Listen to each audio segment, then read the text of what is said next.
Hello, this is Jackie B. Peterson. I'm your host today on Solo Pro Radio. I'm the author of Better, Smarter, Richer, 7 Principles for Solo, Encore, and Creative Entrepreneurs. My goal is to help all of you in solo businesses find the financial success you want and you deserve.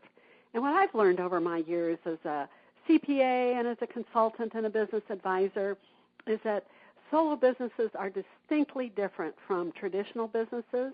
In traditional businesses, you grow by hiring employees. In solo businesses, you know that when you hire employees, that takes you away from hands-on doing the things that you love to do and the reasons why you created the business. So you need other strategies, and that is what Better, Smarter, Richer is all about. So go to my website, bettersmarterricher.com. You can download a free ebook, sign up for our conversation on the blog, which is quite lively, or sign up for our free newsletter. We'd love to have you join the group and stay attuned to future events that are coming up. So today, my guest is Cynthia Mackey. Cynthia is a technologist with a marketing focus. She has over 15 years' experience providing web design, development, and online marketing services through her company, Winning Strategies, LLC. I like that. We all need winning strategies. In 2013, she and her team started Baby Boomer Business Online Institute to provide education for non-tech savvy business owners struggling with technology advances and business requirements. Boy, Cynthia, there's a lot of those. There's a lot. But we can do it. And with many of our guests, Cynthia has taken an interesting journey to arrive at her business today, and we're going to enjoy hearing all about it. Hello, Cynthia. Hello, and thank you once again, Jackie, for having me today. Well, I'm just delighted that you're joining us. This is such an interesting topic. You know, I'm one of the baby boomers that struggles with technology. Me too. and not only that, you know, I just think that there's 100 million people over the age of 50, and you know, there's an awful lot that we need to do to catch up with our younger generations and understand how to use that technology to our advantage, particularly if we're going to be encore entrepreneurs. That's right. So before we start that, tell us about yourself, you know, where you grew up, what led you to study engineering, you know, tell us a story. Oh, sure. Okay. Well, I'm the rare native Californian, or so I've been told. So I was born in Los Angeles, grew up in Oakland, so most of my young years were in the Oakland Bay Area, San Francisco Bay Area. And I've always been sort of a nerd, so back then it wasn't so cool to be a girl nerd. But I really loved books, and I loved sci-fi and history, and I had sort of an insatiable appetite for learning and had all sorts of pets, and at the same time I liked to play with dolls and things like that. But what happened over the years, I really wanted to be a film director. I saw Star Wars when it first came out, so that's dating myself, but loved the movie, thought how fantastic, I want to be a film director. And so in the course of pursuing my education, I applied at different universities, including USC, University of Southern California. And at the time, I didn't know that you actually had to have a film or two done by the time you apply. So I got in. I thought that was the hard part. I got into the university, but I realized I wasn't eligible to study the film program. So during the course of pursuing a major, I met a colleague there who was studying industrial and systems engineering. So I had decided to pursue business major, and then I learned about her major, and I thought, I think this is a better fit for me because it has some business in it. It focuses on manufacturing and figures things out.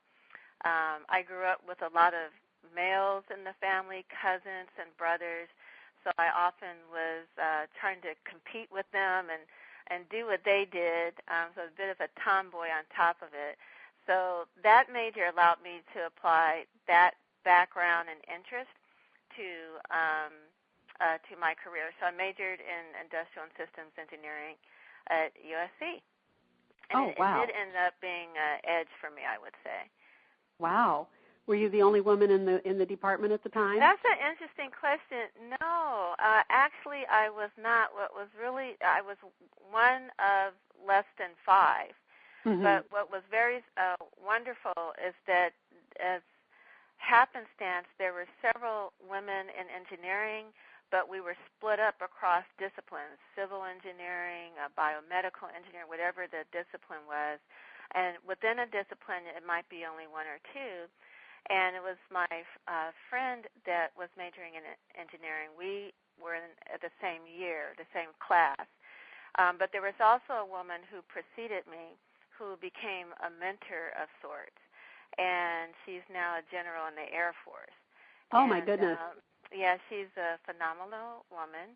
And she kind of helped pave the path for us. And her class was another woman who was from the Bay Area, actually, and she was a civil engineer, ended up working for Disney, designing roller coasters for most of her career. So I had these wonderful women. It wasn't a lot, but they were so helpful. And, take this class this semester. Don't put those 2 classes together. It'll kill you. Oh, that's great. So it was really helpful to have those women kind of guide me through. And so I tried to do the same as I went through the program. And even today, I speak a lot. I'll be speaking next week, actually, at a high school on women and STEM, science, technology, engineering, and math. And I'll take a moment to say, baby boomer women and men who have had an interest in this, you really should consider it as an encore career. Uh-huh. There are certificate programs you can learn online, which we'll talk more about. But if there was an interest to pursue a career in that area, I don't think people should, write it off. They should pursue that interest because we need more and more brains to figure out some of these problems that we face in the future. That's great that you said that because in my work at the community college and the Small Business Development Center, I've talked to lots of encores, and I'm going to keep that in mind because there would probably be many of them that might be interested in doing something like that. Absolutely, yes. Don't give up yet. Yeah. You know how people choose one thing and, they've always thought I could have gone another way. Yeah, and maybe there was a fascination. I've met women over the years who said they were told growing up that wasn't a career for women or they shouldn't pursue that if they were going to, become a mother or married. And the reality is there are many of my professors. I had 2 wonderful women engineering professors at my college work study. They ran what was called the Center for Laser Studies. It was a preeminent center in the nation, and it was run by 2 women, PhDs, and they were married and had kids. Uh-huh. So that whole thing never. You can't be a PhD in engineering and get married and have kids. You can't do that. And they were, they were regular ladies. Nothing. There's this image of women in STEM, and I don't know what that's all about, but my images were very different. So I do encourage people who may have had an interest in science or chemistry or whatever it was to consider pursuing that because maybe that's their calling. Yes. Time to apply that calling. It's time to apply it. So after you completed your degree at USC, what kind of work did you do? Yeah, so I finished. It was a very tough haul, but it was also fun. It was fun, football university, so I had a lot of fun.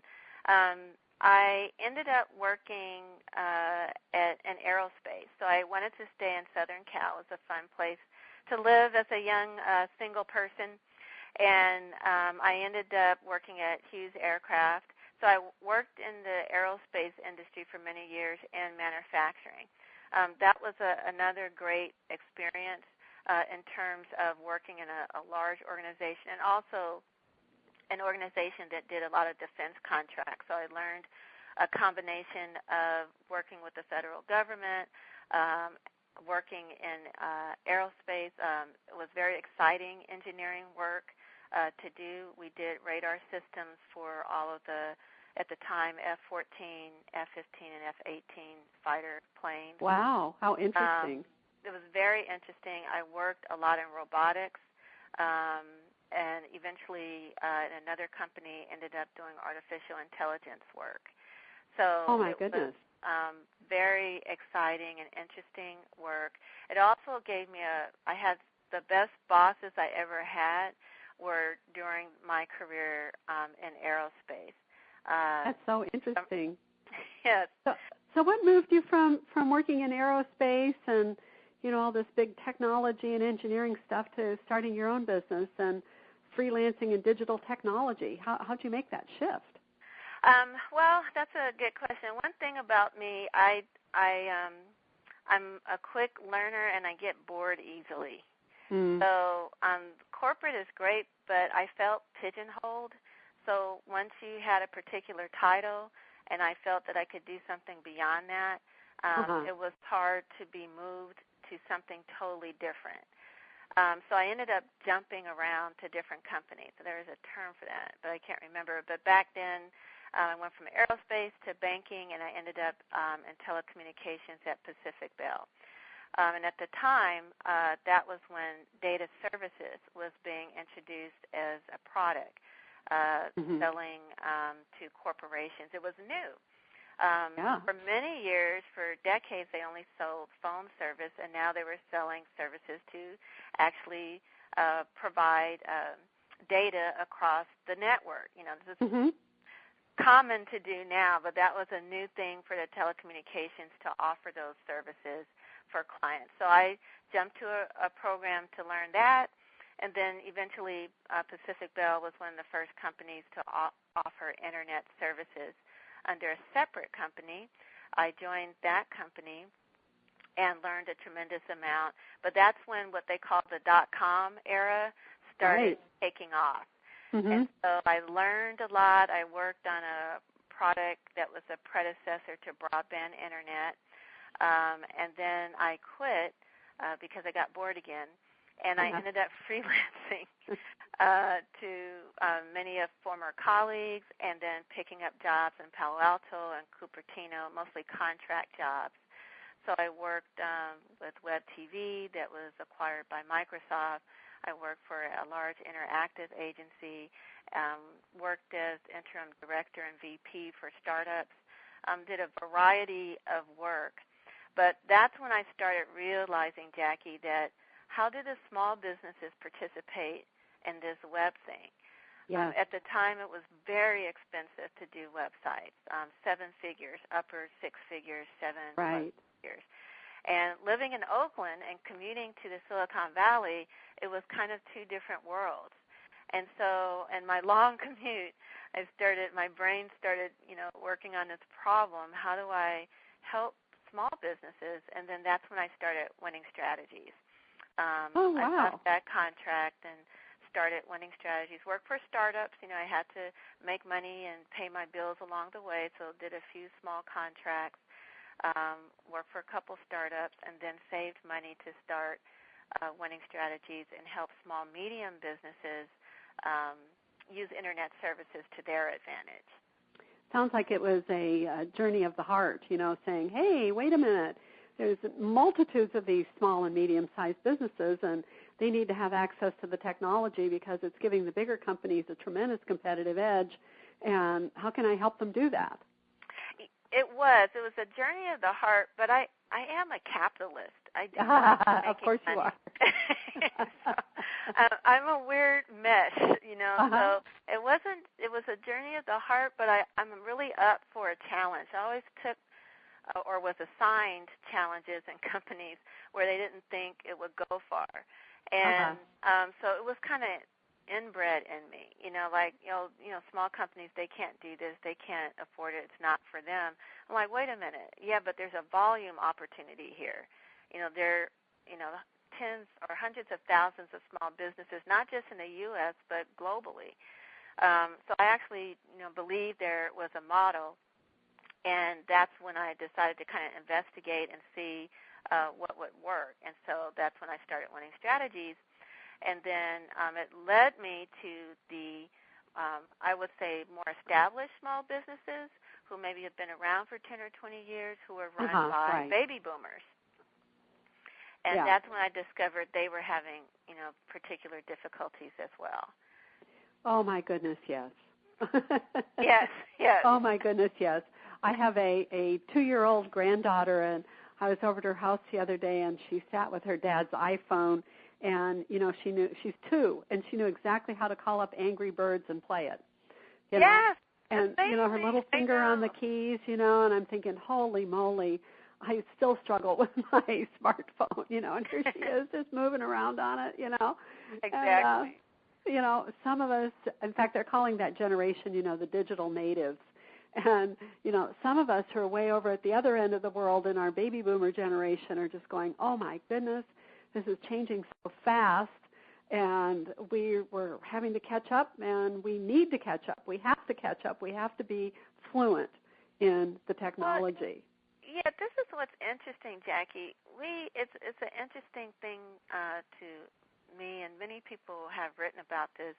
We actually use technology a lot. Mm-hmm. Baby boomers, we were the reinvention generation. We moved kind of from the industrial age to the knowledge worker.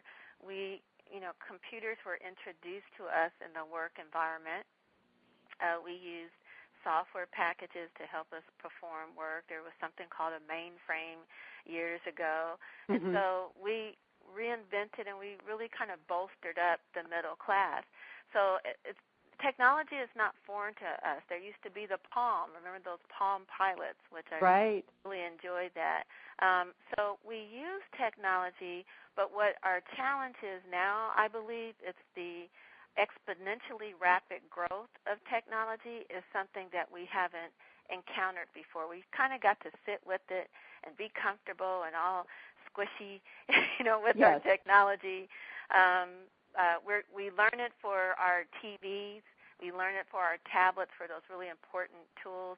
But in terms of integrating into starting a business, using things like cloud services, which we'll talk a little bit about, we kind of think, well, I don't have to do that part. And that's where I want to help Encore Career, whether you're starting a business or trying to be hired into a company today. We really have to rethink that approach. Yes, you're correct. And I take it that you help people overcome their resistance and their fear to it. That's our challenge and our what we're up for with our Baby Boomer Online Institute offering. It's really the first product that Winning Strategies has offered. So talk about it. Tell us about let's the talk Baby about Boomer Online Strategy. How I came to it. But just like I said, many of the clients that I work with have very successful businesses in the low millions to some of our clients have been several million on up. But what I noticed, they had a path that led them there, and some of this technology wasn't in it. And so they have a tried and true plan that got them to where they are today, and they're to be commended for that, and they're continuing to be successful. But as I also taught at the Small Business Development Centers here in the Bay Area, SBA, and also something called CARET, the California Resource and Training Organization. And I taught these classes over 6 to 7 years, and I noticed the numbers never went down, Jackie. I thought, after a couple years, people are going to get the Internet, and boom, they're going to go look up a YouTube video and figure out how to do it. That never happened with the baby boomers. In fact, it never happened with people I state that are non-tech savvy in their business. So let's say you have a painting company, or you do some type of product or service. Maybe you are a seamstress or dry cleaning that doesn't necessarily have tech inherent to the business. Many of those business owners are not very comfortable, or what we say digital literate. They're not comfortable with how we use these services. So that's when I decided to create Baby Boomer Online Institute, to create training online, like many other services, so that we could service more people. Baby boomers really want to go to a workshop, And the beauty of the Internet is that you don't have to drive somewhere, pay for parking, show up at a certain time. You can just sign up. You can actually sign up. You don't even have to take the lesson at that time. You could just sign up and then take the lessons at the time that works for you. Oh, that's wonderful. That's what Baby Boomer, that's what we're doing right now. We're creating video tutorials specifically designed for business owners, whether you're a brand new business owner or you've been in business for 20 years or so, and you just aren't comfortable with how to integrate this plethora of internet tools and services into your business. We don't just teach the tool, Jackie. We teach you how to apply it to a specific business need. For example, if a small business owner wants to create an online ad, back in the day, or the old school way might be to take an ad in something called the Yellow Pages, which if we have some younger listeners, they'll be like, what's that? Because it doesn't really exist anymore. You know, remember those ads you could take out, or newspaper ads, or local newspapers. Now you can do an online ad, and you can have that ad appear on a mobile device. And so what we would do is structure a class around that particular thing. How to create an online ad for your company. So we would expect the business owner to come with the concept to the class. We show them how to create a little graphic, literally how to do that. Not how to use Photoshop, not how to use the tool.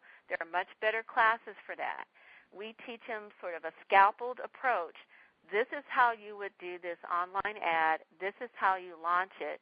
We actually launch the ad during the class so we can show them how to measure its success, how to look at the metrics. So by the time they're done, the business owner is empowered to make the decisions that business owners need to make. And that's what we're about. We want business owners to not feel they have to take a technology solution because someone smart told them to do it, or Google is saying this is something that you should do. Business owners need to know the dollars, how much does it cost, and how much is it going to make me. Oh, that's great. So we empower them to, this is how you would do it. So go forth and be fruitful, and if you need some more classes, come on back. Yeah. So that's the goal of our classes, a specific approach to help the business owner along the way. And I'm a business owner. I have been for many years, worked in many startups, so I think I have an edge on the kind of challenges that people have, and then the tech background helps me deliver coursework that could be helpful to them. Well, you said the magic words when you said you not only introduce them to the tool, but you teach them how to apply it, because I can tell you that I have taught for years, to small businesses, and I keep saying people are smart. They get it. What they don't get is how to apply it to their particular business. And bingo. Yeah, and that's actually, one of the reasons that the SBDCs are so popular, because all of our online classes are attached to one-on-one business advising. So, where we say, here's how you apply what you learned to your business. But, if you're doing that with your Baby Boomer Business Online Institute, I think that's absolutely fantastic. That's the key. That's absolutely the key. And we are able to keep up with the rapid pace of change. It's something that we already know how to do, and to apply, to take these new technologies and actually show them how to use it in a specific business case. And that never ends, and it's hard to keep up with that. And so that's our goal for the Baby Boomer Institute. And the team that I'm working with, they're half my age, but they actually understand the problem, which is wonderful about them, and they think differently about it, and they're able to explain it differently. So we're looking at, in fact, Jackie, we're opening this up to instructors, other baby boomers. So once we build the platform, have these core courses available, we want to create a model that, kind of walk our talk, if you will. We want to create revenue opportunities for baby boomers. So we want to offer instructors, perhaps someone who knows, uses QuickBooks Online, who's a baby boomer and has been doing that for years. They might want to teach a specific component of that that's difficult, preparing your tax returns with QuickBooks Online or something like that. This will be an extra revenue channel for these baby boomers who are looking to apply, 30 or 40 years of work and wisdom online and make a revenue channel out of that. So this is the opportunity that the Internet offers to I say baby boomers, but again, it's really people 35 plus who maybe didn't grow up with tech the way some of us did, especially in the Bay Area. We're kind of an anomaly in a lot of ways. But we want to apply that to help them be successful and create revenue channels because, frankly, not everyone's going to be able to retire. Oh, boy, don't we know that. And that's, as I told you before, this is one of the reasons why I'm focused on the concept of encore entrepreneurship. The statistics of how many people got downsized during the Great Recession, they kind of took the whole age group and knocked it out of the business because they were, in many cases, the higher paid people and said, well, you're going to be retiring soon, but here you go. And they've had a dreadful time getting another job. They eventually get hired, but it takes them a couple of years sometimes. And in the meantime, they watch their savings just disappear, or they didn't have a pension plan, so they go look and say, oh, well, I better check my Social Security, and then find out that, Social Security on the average is $1,200 a month, and think, oh, my goodness, what am I going to do now, and what resources do I have? How can I figure out how to make money? And my mantra is always, if you can't find the job you want, go create it.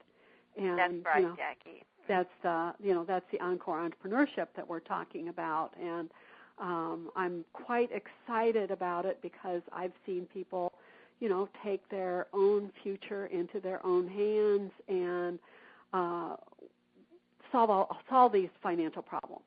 They just say, I'm going to do it my way, and this is what I want to do, and I can get some help turning it into a revenue stream, and gosh, it works for me. So. Well, this is when you talk about it's kind of a mission of the heart. The bigger mission that I have here is I really want to get baby boomers back to work. You really touched on some really important things about the recession and what happened. And people, it's really difficult to read some of the news sometimes because people who are working earnestly to find employment, they're being criticized for sidelining, not really wanting to work. No, it actually is taking people 18 months plus to find a job that will be steady for some period of time. But baby boomer, we want to do what you're doing. We want to reinvent how to live past 55. Right. We want to encourage baby boomers. You know what? You have a lot of wisdom there. You have a lot of skills, but you haven't tapped into the virtual nature of the Internet. You can be a virtual assistant. You can help someone learn English in another country. They haven't really opened up how baby boomers can literally be retrained to do something different. So Baby Boomer Online Institute is a way to do that. I discovered something, Jackie, that a colleague shared with me, and I don't know if you know this, but I didn't know this. There's a website called The Futurist. I think it's futurist.com. And they had a great article in the 90s talking about retirement being a 20th century concept. And I kind of felt like this, but, I'm an entrepreneur too, so I don't have time to research. That's my odd brain. It's like, hey, what about this? And I try to table it for later. But he found an article on this website that talked about that.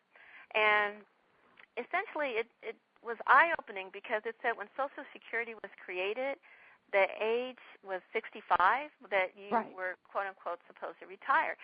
And the author talked about, well, the reason they came up with 65 is because the average age that people lived was 63. Yes. So the theory, and this is kind of, news to me and maybe to some of your listeners, people would die. And so if you did 63, Social Security would help those who needed the money. Well, we kind of slipped into the 21st century. Next thing you know, it was 2000, then 2014. And the reality is people are living longer, 20 to 30 years. I mean, I think 60 Minutes just did a thing about last Sunday about people who are 90 plus and living healthy, doing things, volunteering, walking, whatever their thing was. So the reality is your retirement, even if you have that, may not last the ability to live till you're 90. So the necessity to position yourself as an income generator for longer than 60 becomes very relevant. And so I want to help, those who have been impacted, and that's a lofty goal, and that's me. I go for the lofty goal. I'm right with you. I am absolutely right with you. So and I want it doesn't sound lofty to me at all. It sounds very practical. I mean, I learned when I did this interview on NPR, and after that interview, I did it with a client. It was about senior entrepreneurs. And I got emails from different countries of baby boomers. And, I mean, I guess it was ignorant or naive of me, but I didn't think beyond the U.S. And they're like, hey, we like what you were saying. We'd like to take some classes, too. And so that's why we really ramped up. We really stepped back, thought about how we can teach it to make it as informative and autonomous as possible. And then now we're in a full-blown course creation mode, and we're going to make it free initially. We want people to give us feedback and just put up classes and make it something that is really useful for people. So, that's something to consider. Yeah, Cynthia, I've had a lot of talk on this show about what is being called the longevity bonus. In fact, one of my guests, who is running an organization out of Boulder, Colorado, called the Center for Productive Longevity, I love that, said it the best, I think. He said the gift of the 20th century to the 21st century is 30 more years of life. And, and when you think back in history, it's better medical care, it's better health care, it's better water, clean air. We don't have children working in the mines. We have vaccinations, pasteurized milk, people in school, all kinds of safety requirements, and it has all come together to pay off, that we can expect another 30 years of life. And then you look at it and say, oh, my goodness, financially, what am I going to do with that? Right. That's what boomers are doing, and people, even the 40-plus. And truthfully, Jackie, our kids, our the younger generation, because I think you would agree. I mean, at one moment I was 25, and the next minute I was 45. Oh, and absolutely. So, so we are. It doesn't slow down, let me tell you. It doesn't slow down. So while a lot of, there's an immortality complex that we have as a young person. I don't know if a complex is the right word, but we don't really think about longevity. But as baby boomers, we have an opportunity to really create a path and reinvent how to, I don't know if retire is the word, but how to live longer productively, longevity. How to age well. How to age well, how to live well and age well. And that's a gift that we can give to our future generation. And so now we just have to get busy and start doing it. Absolutely. But I think it's important. And there's other groups. I mean, you're part of it. You're part of the puzzle, and mine. A lot of it is to be working on the financial end of that piece. And we've also talked to people on this show who are talking about the health part and the mental health part of that.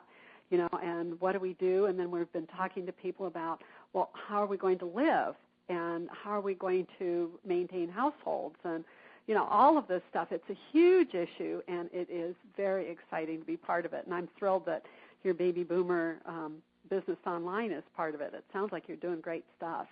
Yeah, we're excited about it. And, again, pointing to that loftier goal to really be a stepping stone for people to get back to work and do what it is that they want to do. Yes. And with winning strategies, that the same thing is I want people to realize one of the things that overwhelms us with the internet is just the sheer amount. Like one of the common questions we get from clients is regarding social media. Do I have to do Facebook? Okay, Google Plus, Twitter. Do I do the Twitter? It's Twitter, but I'm just saying what people say. And, I don't want to do all of that. I want to do what I am good at. Mm-hmm. And we say, you know what, build a circle of support. You don't have to do everything. Again, the beauty of the Internet. You can farm things out to colleagues. You sound like a solo pro person, because that's what we talk about all the time. We talk about how you build your network of, your web of people that work with you and do the things that they are good at, leaving you free to do the things that you are good at. Exactly. And it's a business-to-business relationship. Like that virtual assistant has her own business, that webmaster has their own business. And one of the things I keep sharing with people that say, you got to be kidding, I didn't know this. I have a person who is my social media person, and that's what she does. And they go, yes. Really? You can really hire somebody who does your social media for you? Exactly. That's what we tell people. If you have a concept, don't be intimidated by the sheer amount of things that are recommended for you to do, and I'm sure you could speak to that. And I have clients who went into social media kicking and screaming, baby boomers, and then came out the other side like, you're right, it works. But it's just a matter of, educating yourself. That's what baby boomers know how to do, educating ourselves, and then creating that circle of support, whether it's interns, whether it's contractors that you use, like you mentioned, people that help you with your social media, build your website, take over, a certain component that you're just really not good at. And that's recommended, right? It's recommended that you do what you're good at and find people who can help you with the other things. So I don't want the potential business owner or Encore career person to think they have to do all of this alone. They don't. Sources on the internet, your program. Totally don't have to do it all on their own. And exactly. I love the way that you're looking at the internet as one of the support tools. Rather than a barrier that you have to overcome and you have to learn this stuff and you have to learn how to deal with it, you're framing it continually, Cynthia, as all of the e-tools as a support system. And that's a very wonderful way to think about it. It definitely is a support system. I'll use the structure of winning strategies. My company is about, altogether, it's probably 40 people when everybody's on. It's about 10 to 15 people throughout the U.S., so we're virtual. I don't talk about things that I don't do, and my clients will tell you that. I don't recommend things unless I've tried it or done it or have particular insight myself. So Winning Strategies was set up as predominantly contractors, and the reason I did that is because the cost of really good tech people is very expensive. Yes. And so and they have to keep themselves updated. You need people. Sometimes in tech, people will get a skill and sit on it, and the best companies don't let that happen to their employees or their contractors, and that includes us. So we have a team of developers, designers, writers, social media experts across the U.S., and we have teams in other countries. That's what makes up the other 20-plus people. And so based on the assignment, we can tap in people as needed, which keeps the company costs down. It keeps our clients' in costs down, which is important. So we can be competitive and we can save them money as a business. So the virtual model actually allows you to be very efficient with your capital. I told you I'm a capitalist. So yes, I'm very that's a good thing. The internet is wonderful for allowing you to get incredible level of services, whether it's a person or a tool, like a cloud-based tool, using an e-commerce site, for example, or using a tool like Google Plus or LinkedIn to market yourself and your business. These tools, many of them free, and the next level, if you pay, sometimes it's only $20, $30, $40, $50 a month. Mm-hmm. And so they have an incredible amount of services to support you in your business. So I really do look at it as my ad hoc 24/7 employee. That's what I always say about a website. It's your 24/7 employee. It doesn't go to sleep. It doesn't complain. It doesn't need extra vacation days. Its job is to earn your money, or provide customer support 24/7. I love doesn't get tired, doesn't need a coffee break like me. It doesn't whine. It doesn't whine. I mean, and I'm a whiner sometimes too. My team will tell you that. Hey, isn't it ready? But the website is the opportunity. It's your own billboard. A lot of people build websites and they let it stay the same. That's a mistake. You have this digital property that you can update like a digital billboard near the highway. And so we have to think about that. And again, don't think, oh, how I do that. That's the kind of services that Winning Strategies provides, other companies and other regions provide. And then if you want to learn to do it yourself, if you want to have your employees do it yourself, that's what Baby Boomer is being brought online to do, is help you self-educate. And the Internet's all about self-education. Workshops will always be around, but the Internet allows you to watch a YouTube video, sign up for an e-learning course, sign up with a course at a university, all online. It's changing everything. It's absolutely changing everything. And you are very great and right on to bring that point of view to the baby boomers. And I hear you saying again and again, instead of looking at this as a barrier or a problem or an impediment, something we must have to learn, I think I'll just hold my nose and wade in. Instead of looking at it that way, look at it as a support system, a tool, a billboard, a servant for you, and just use it that way. What came up as you were talking is I have a 7-year-old granddaughter, and she is making all these complex little bracelets. They're made out of little like rubber band loops, and oh, wow, okay, knitting them back and forth, and they're absolutely gorgeous. And I said, where did you learn how to do that? And she said, oh, I looked on YouTube. Exactly. I mean, YouTube has, I guarantee, you can just put in a word and you will find some video that will talk about it. And, you will get varied levels of what you receive. But if you're looking for, like, your daughter and beyond, I was looking, I had a new microphone for recording our tutorials. And I was having trouble connecting it to my Mac and had some feedback. So I said, I'm going to see if there's a video on YouTube. And there were plenty. Really great advice and tips that I hadn't even thought about. And so everyone's kind of out there, doing their thing, helping each other, but also creating a revenue channel. Absolutely. Creating an opportunity to become known as a subject matter expert, or if they are a company like ours, getting their services in front of people and helping people along the way. So it sounds like that you're like me, and you're just seeing more and more people that are becoming encore entrepreneurs or seniors as encore as entrepreneurs, or people wanting to start a retirement business. Or is that true? Are you seeing that population climb like I am?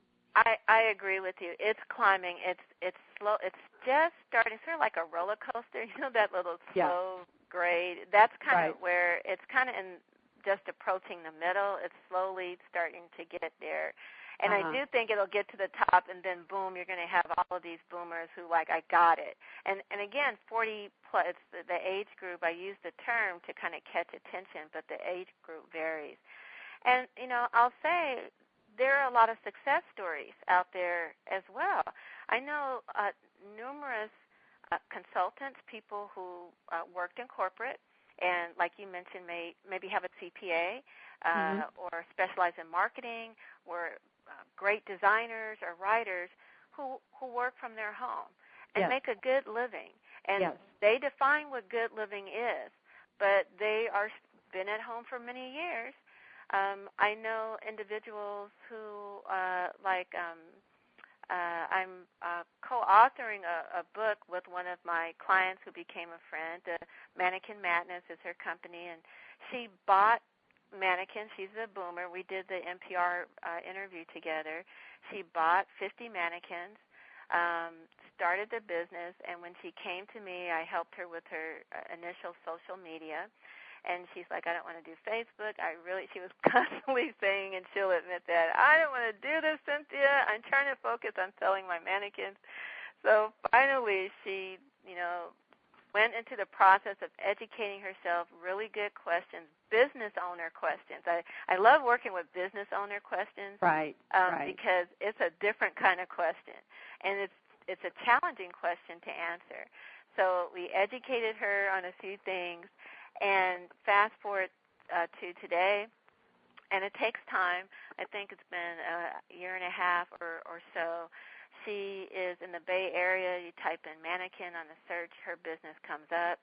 She's generating a lot of business from the search. She's generating direct sales from Facebook, and she also uses Pinterest. And Pinterest invited her to a corporate event. Oh, wow. Because of the number of followers. And she's just done I'm so proud of her, and she's an example. This is a person who really did not want to do social media, but somewhere throughout her own experience as a business owner, she heard me, but she was out there doing business, and it just clicked for her, like, I got to start doing this. Yes. And so This is the thing that I want boomers, don't be afraid of it. There are and I'm glad we got on this topic, because I tend to err on optimism because I know a lot more about tech, so I'm pretty confident about the things that you can and can't do. And I know things work when you give it time, when you educate yourself and you give it time. And often in social media I get some negative comments like, well, she's too pie in the sky, and that happened to them because of this and that.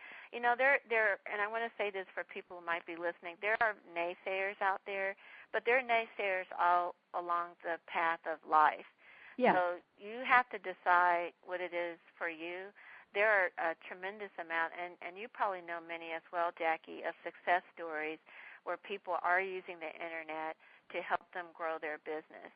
And I want to encourage people, like any naysayer, just kind of, if they happen to be in your family, then respectfully say, we'll talk at Thanksgiving, but I'm going to keep on my path to creating my business. Yes. So I do want people to be to know that it's really much easier to do this. There are video tutorials for many of these tools. There's services like ours. And then Baby Boomer will be providing courses where we really will step them through how to use it.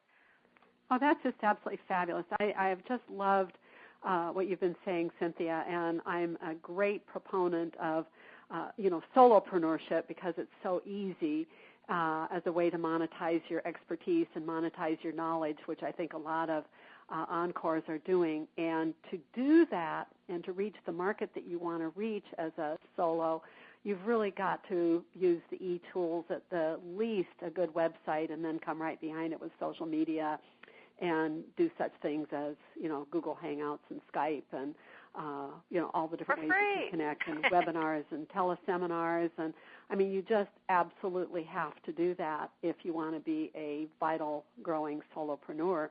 You talk about those people, the CPA and the designer, and, how are they going to reach their marketplace except by, using the e-tools? And as you said, they're free and they're available. So it's really critical to solopreneurship.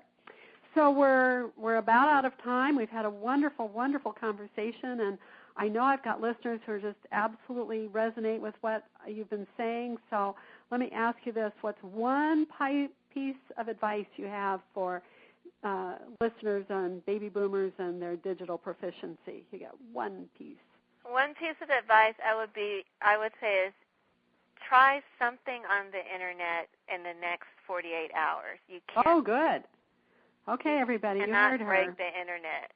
Yes, try something on the internet. Try something that you thought about but you were afraid. Look up a YouTube video. Just look it up. Don't do anything. Think of a subject. All right.